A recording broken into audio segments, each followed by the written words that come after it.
Today, we're going to talk about sleep. Shh.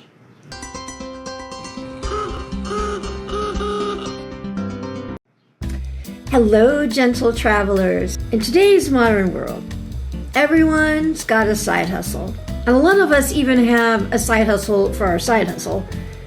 So burning the candle at both ends is just what we do a lot of these days.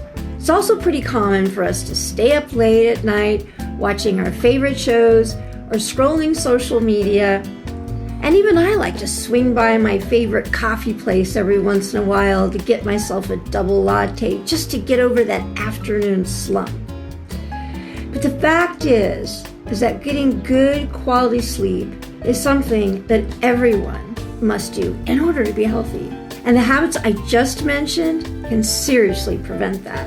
According to the U.S. Centers for Disease Control, CDC, more than 35% of the American population gets less than 7 hours of sleep per night. Ouch! Dealing with the sleep issue can be challenging and downright frustrating, for sure.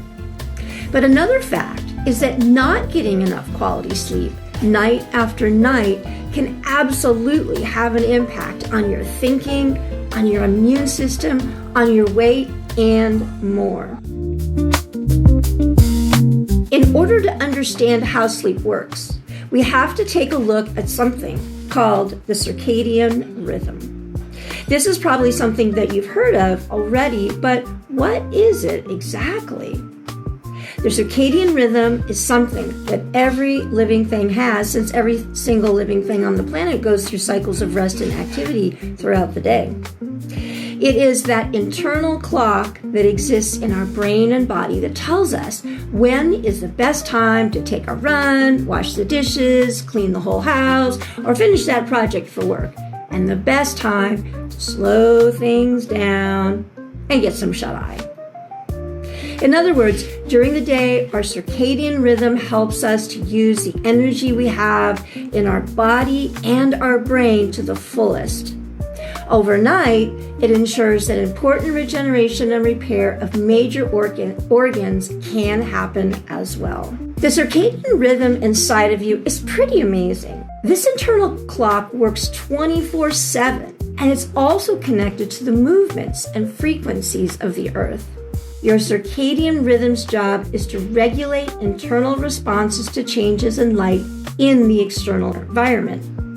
And biochemically, this rhythm is connected to the production of both melatonin to help you sleep and serotonin, the happy hormone that helps you wake up and stay awake during the day. But in order for all of this to work properly, and for your body to work properly too, you have to get enough quality sleep every night. So what does this mean?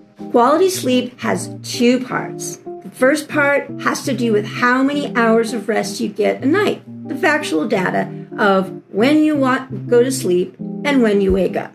That part is pretty straightforward. The second part can be a bit subjective. According to the Sleep Foundation, quality sleep means deep sleep, and deep sleep has to do with the brain and brainwave patterns.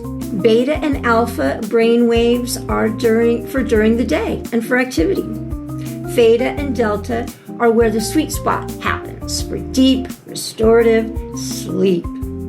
Delta sleep is especially healing since this is when much of the organ repair and rejuvenation happens during the night. The last thing to say about quality sleep may put a damper on your social life. Don't hurt the messenger, though. I'm just reporting the facts on how God created us. According to most sleep experts, and based on the timing of when melatonin kicks in a big way in the brain, the ideal time to be snoozing each night is around 10 p.m. If you're a bunny, you might need 12 hours of sleep a day, and most of that would be in the afternoon. However, the average human being with two legs needs to get in that shut-eye when the sun goes down, and we need to get between 7 and 9 hours of it each night. Of course, we all know those night owls that say they can exist just fine and still be somewhat sane on 5 hours a night. On the other hand, remember when you were a teenager and you could snooze until noon. We are all different, and we all get to find out what works best for us when it comes to sleep.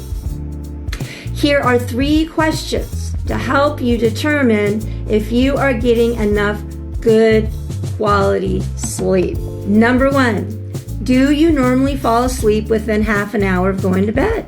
Number 2, do you usually wake up no more than once during the night? And number 3, do you consistently wake up in the morning feeling rested and not overly tired throughout the day? If you answered yes to all 3 of these questions, congratulations! Yay! You are amongst the increasingly rare individuals that consistently get enough quality sleep each night to have a healthy body and brain. If you answered no to just one of these questions, however, I suggest you stick around for the next video where I'm going to go into all the things that could throw your sleep off and what you can do about it. For now, this is Nikki Lynn Pugh, aka the Gentle Healthy Traveler, saying sleep well, and we'll see you on the road.